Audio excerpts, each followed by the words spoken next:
เหลือแค่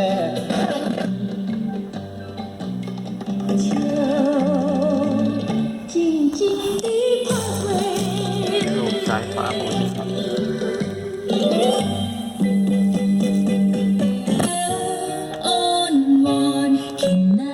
AM นะ ไม่ชอบ AM ก็ได้ปกติหมดครับ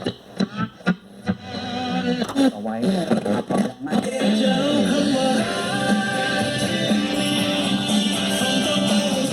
ก ระบบเทปนะเทปนี่ฝามันจะออกช้ามันสปริงหลุดนี่ออกช้าต้องได้มืองัดช่วยนิดนึงแต่เทปใช้ได้ปกติ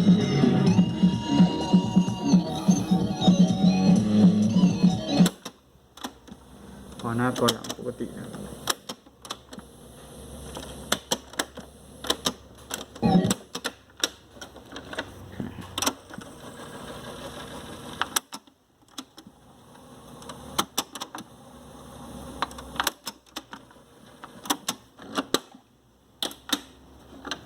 ต้องมือรัดช่วยนิดนึง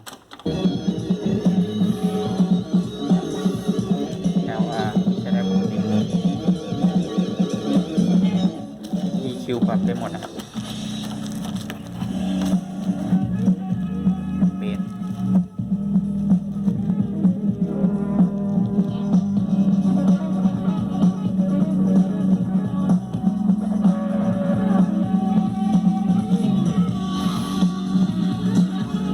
รุ่นนี้ลำโพงไม่ตรงรุ่นนะครับพอดีผมเอาอีกรุ่นหนึ่งมาใส่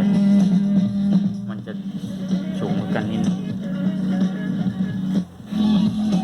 ก็ตำหนิก็มีรอยแตกตรงนี้อีกทีหนึ่งแค่นั้นนะครับ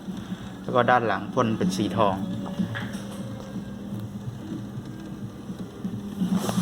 ภาพโดยรวมโอเคเสียงดีครับเสียงดีมาก